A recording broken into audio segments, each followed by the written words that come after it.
So the topic of smart cities is very popular today. Many people talk about them. And we mostly understand smart cities as something technologically advanced. But the question is how we can design smart urban experiences that foster creativity, not only well-optimized surrounding. The sad thing is that architects or the city used to be the domain of architects and urbanists, and today we are almost never included in designing cities. Why is that? The question is actually more general. Why have architects even lost any importance in society? And to answer that question, I went a little bit back into the history, back to 20th century, when we had modernism, one style that had only one truth. And that truth was copied all around the world, no matter the context. So you would have the same buildings in Croatia, in Turkey, in France, and it was like a dogma, never questioned. Even in terms of urbanism, you would have top-down proposals that would never take into account the public space or the city or previous historical layers that existed there. Everything would be cleaned, and you would have no connection with the identity of the space or the city where something was being built.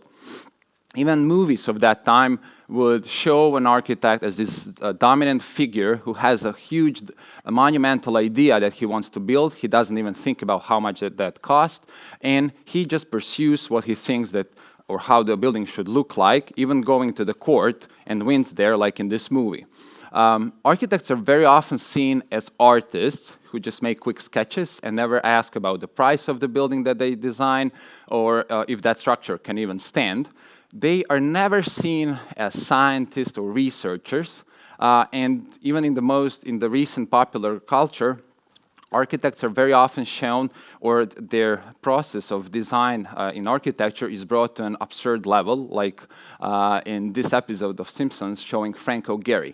Frank O'Gehry, who is an extremely famous architect today, was very successful in the late 90s when he designed the Bilbao Museum. Actually, he was invited by a small town, Bilbao in Spain, to design a building with signature, so like signature architecture that would make the whole place, and he succeeded in that, whole place famous in the world. So he put Bilbao on the world map of tourism by just designing one building.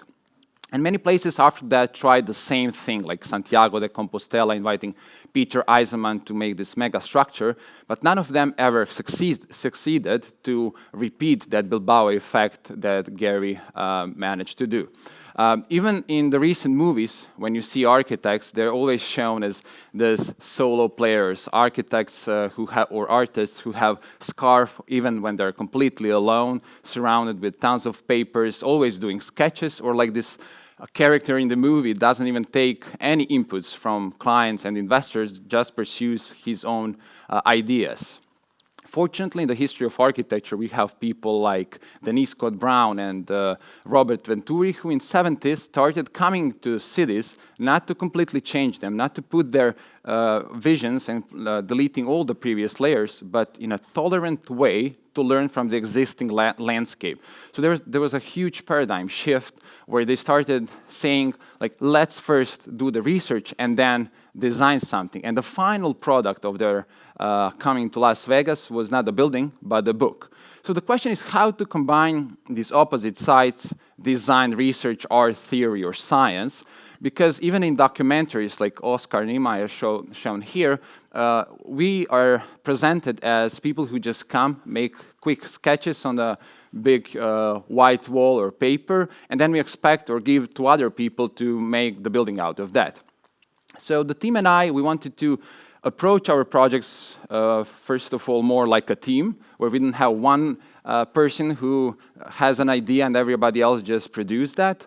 Secondly, we wanted to be more like scientists working in the laboratory, testing our ideas before we put them out there. It's more like having scientists and researchers designing a cure or a vaccine or a product. They are doing tests for 1 or 2 years, and only then it can be spread among wider audience. Why is that important for architects? Because we have a huge responsibility of building part of the city, or the city that we design will stand there for an extent 20, 50, or hundreds of years.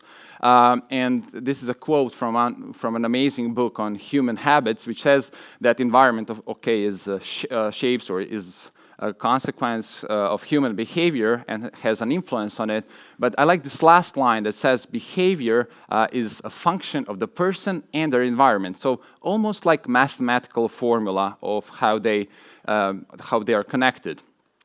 So instead of choosing one truth, we decided to work on the intersection between both, between research and design, and consequentially we call our methodology research design, which helps us not to do or choose one truth, as I mentioned before, but to first do the research on the place or on the site that we're coming to, and only then designing. We spend the same amount of time on both.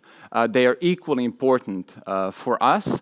And I don't know if you knew that, but in Croatia, architects are the only field, only profession at university that can advance through both lines, artistic and scientific line. And they can also, they're the only field at the university that can obtain PhDs, both in art and science, or doctorates. So instead of having either or, we decided to choose and, art and science, idealism and pragmatism, functionality and utopia. And that kind of approach, that kind of thinking through research design helps us to question dogmas, existing hypotheses, inert perceptions, to test the limits of architecture and urbanism, and only after that research, to give proposals, to design unique identities, unique solutions for different clients and different investors or different needs of many cities around the world. This is a quote from Michael Kimmelman where he writes about Rem Koolhaas, who's probably the most important architect in the last 100 years. He's a critic for New York Times, and he described his approach to architecture because Rem Koolhaas was a journalist before he became an architect. So he has this research thinking about every project. And as Kimmelman says, he approaches every project as a Martian who just came to Earth, doesn't take anything for granted, and questions everything. And only after that, after this thorough research, he finds undiscovered in familiar. So for us, that was always the wish to find unusual patterns, new connections, potential concepts, and even find some wishes that not even our clients and investors knew they had. So now we have the name for our methodology, which is research design, but the question is what are the steps to get to the visions of creative smart cities? And I will try to show 4 main parts that we always do through our research by showing one of the latest projects that we did for Istanbul and their main square and park. The first thing that we always start with, this will be a fast-forward version because I don't have time to show the whole research, but I hope you will get understandable overview. The first thing that we start always with is identity. That's the basis of the whole projects. It answers the questions, why does this new public space even exist? Why is it special? Why is it different? Why would even people come to that place? Again, mentioning Rem Koolhaas, this is his quote, but this is something that we realized from our early projects, is that we cannot base identity of our projects anymore on the history, because as he said, the historical identity of the cities of new projects is like a mousetrap. You have more and more tourists who have to share the original bait, and this original bait is always the same size, because it doesn't change, it's the history. The best example of that, just to illustrate what he thought, or what we understand on that, is the city of Dubrovnik, which its history is based on this identity of having old town, completely historical, which is, by the way, almost like a fake in terms that it doesn't live like it used to, so it's not real history, it's just a scenography. People from Dubrovnik do not live in the old town. But this bait attracts so many tourists, more and more, so we paradoxically have this situation where this original bait of the history can now ruin or make the city lose its UNESCO license or listing on the World Heritage List because it has too many tourists who are coming to see that. So the question is, how would the city operate if they lose the UNESCO World Heritage Site license, or even worse, if they lose tourists who come for that city? So in the 21st century, the identity should be more flexible and more contemporary. We learned a lot also from graphic designer about identity, from graphic designer Bruce Mau, who wrote, I don't know, for example, in one of his books, Lifestyle, he even has exercises on identity, like what would Switzerland, how should be branded if Switzerland was institution or a product or leading edge think tank. He even discusses identities in terms of people to understand them better, like taking examples David Bowie and showing how his identities changed through time. We started even thinking in the recent project, not for Istanbul yet, started thinking about how can we treat the city as a person, like its identity, to learn more about it or to make it closer to us as architects. But let's now move to the concrete project in Istanbul. We spent first month of our research on finding identity and defining it. We had 5 points of it, both in theoretical and graphical way. I don't have time to show all of them, but the main one was that we understood that, or we found out that Taksim Square and Gezi Park were separated or treated as completely separated places throughout the whole history. They had separate design competitions, urban planning layouts, historical phases, although they're next to each other. So we decided to brand this new space as a unique place, as something that would be the first urban design typology like that, called parkware, in the whole world. Also, we have put it in comparison to another important public space in Istanbul, which is Sultan Ahmet Square, which is already historical. It has Hagia Sophia Blue Mosque, so we don't have to do the same thing at this new parkware, newly designed. So we decided to frame it more as a contemporary place for the 21st century happenings. In that way of thinking, one of the points of the identity was understanding parkware as a platform, both as a physical platform, so a platform for socializing and practicing public life, but also as a digital platform. We designed a digital application where citizens can actually organize themselves, book places for different events, for concerts, for outdoor teaching, and so on. So this place, Parkware, can really become a platform for inclusive, democratic, and participatory life. Visual identity then further promotes that kind of parkware identity through gadgets and products. Now when we have the clear identity, then we move to master plan, which is the drawing of the site. Master plan actually defines or frames the identity in the real space, and we always try to escape from having fragmentation in the space. We want to make the holistic approach, although holistic is very often overused term, but we managed to do that with interdisciplinary teams, starting all the way from urban planning, which is putting the site in the much bigger picture of the city, urban design, focusing on the exact site, finding platforms, open physical places where events can happen, landscape architecture that is not focused only on greenery, on plants, but also on shadows, on smells, sounds, creating enjoyable atmospheres in parkware. We also went into some details of defining vegetation plan, when some plants should be put somewhere in the parkware space, designing urban gardens, and even creating the whole catalog. This is just a tiny part of it that you see here. The whole catalog for parkware, which plants could be planted in some parts of the space. Architecture, of course, is included as small pavilions and bigger buildings like this one. This is just one of them. But the main focus was on flexibility, as it was in the open public space, but also in the buildings, so that we can somehow blur the limits, boundaries between what is open and what is the closed space. Product design is there because we treated this whole open space as public interior. So we had to think of urban equipment. And then interior design, which was, as I mentioned before, very flexible, where we try to imagine those closed spaces as exhibition areas or office co-working spaces, places for education, and so on. Civil engineering, of course, because as architects, we're so often accused that buildings that we design or structures cannot stand. So we needed almost scientific proofs that everything that we design can actually be there and stay for some longer time. Urban sociology was extremely important for us because we were working in the city that has 15 million people and has incredibly complex social structure and transportation that is also part of the smart city, but we designed it from architecture perspective, where we can design spots where bikes are left, or to see how public transportation can share the space with pedestrians.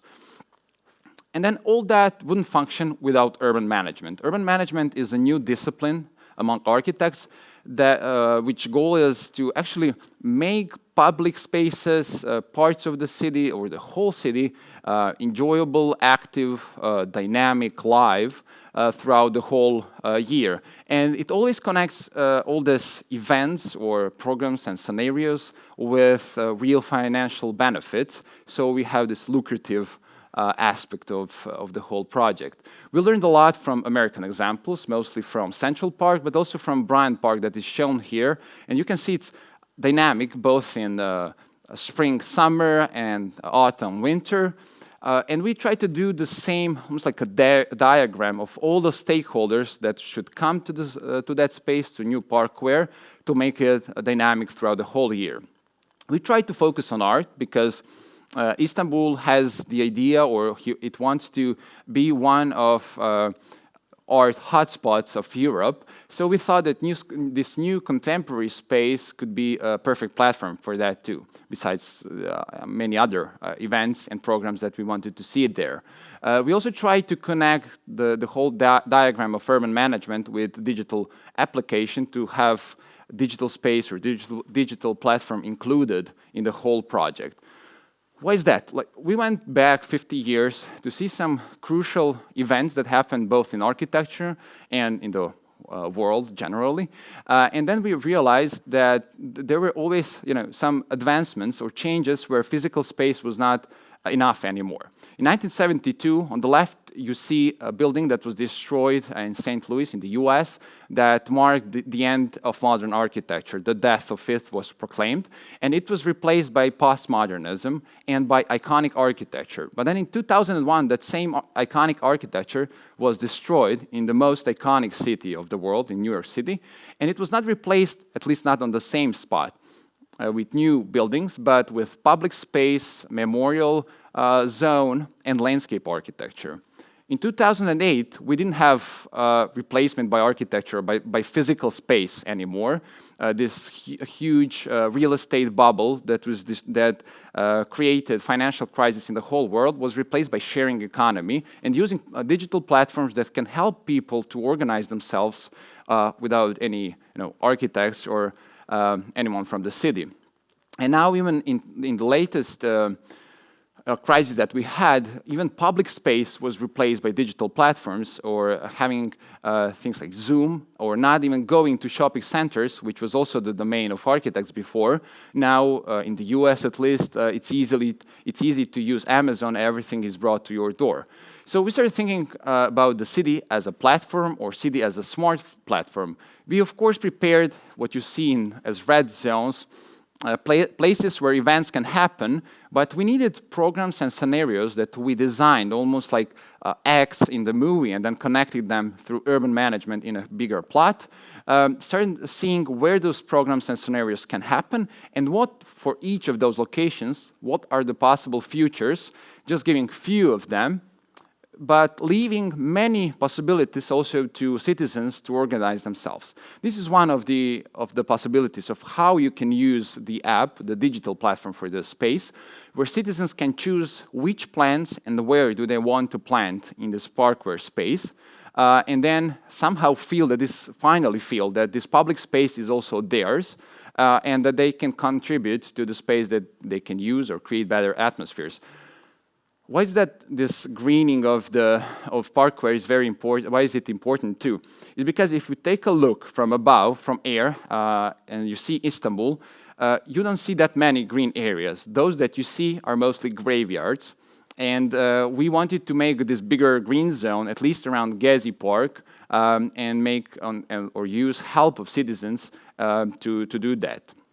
So we always try to design cities as platforms of happiness and communication, so not choosing between those two, and fun, and fulfillment, inclusion, democracy, entertainment, not just stopping at parks and squares, but also like streets, buildings, zones, districts, parts of the cities or the whole cities.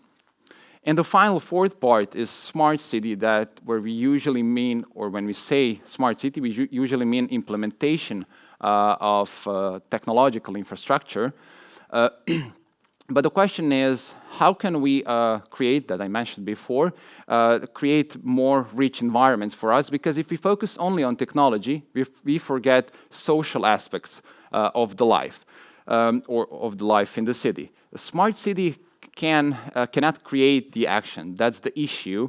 It can only record it. It doesn't have any kind of identity, so it cannot lead all our decisions after that. It can only support what we design that could happen there. If we focus only on, as I said, on smart city technology, then throughout time, we will start being treated almost as children. Everything is easily accessible. Everything is given to us. There is a paradox that the smarter the city is, if we focus only on technology, the more stupid we become. So not always the smartest solution is the best option. As architects, we have this amazing opportunity to design or give solutions, proposals that are not just smart in terms of reduction of energy waste, but that are also enjoyable, playful, sometimes even unexpected, so that the city can, from time to time, even challenge us. That doesn't mean that we have to forget digital like application that we did as a part of the smart city solution for Istanbul, or think about nature. Can it be sustainable? Urban equipment, can it have solar panels? Transportation with different kind of fuels? Architecture, for which we even did calculations how to reduce the waste of energy. And urban equipment that is not just there to have solar panels or sensors to collect the data, but can it be more, can we interact with it more? Can we change scenarios for it? So to sum the things up, I believe that through research design, we can get not to smart, but to creative smart cities. The focus or the goal should be the enrichment of urban experiences, not just the reduction of waste of resources. The key is not to be treated as a child there, but to actively use the city and to interact with it. And to achieve that, as I mentioned, there are 4 important steps that we do or apply in every our project, which is finding unique identity that leads all our decisions after that. Then master plan, which is a drawing that frames that identity in the real space. Urban management that organizes programs and scenarios in that master plan and helps us to get or have financial benefits from events or things that are organized in the space. And then comes smart city technology that supports all that. Finally, then we have a vision, this bigger picture of what the city should do in the next 5, 10, or 20 years. And all the decisions that will be brought after that will be like bricks that can be put on each other to create this bigger picture. Unfortunately, at this moment, mostly vision for architects equals master plan, so drawings of the city, how it should look like, or public space. For IT sector and technologists, it's mostly smart city technology. for consulting firms, business management, or generally for economic way of thinking. It's mostly identity of the place with this exponent of urban management that just makes bigger and bigger success in terms of financial benefits. But for us, we try to do also our own mathematical formula that doesn't include only behavior, environment, and people, but also identity, master plan, urban management, and smart city technologies together. We're currently designing that kind of visions for several of our cities in Croatia. Some of them will be finished soon, some of them will start in the next few weeks. But I just wanted to end with my lecture with this final quote that says that to predict the future, you have to create it. And that future has to be creative, not just smart. And we shouldn't be paralyzed by what we know today, but start thinking more ambitiously about tomorrow. Thank you.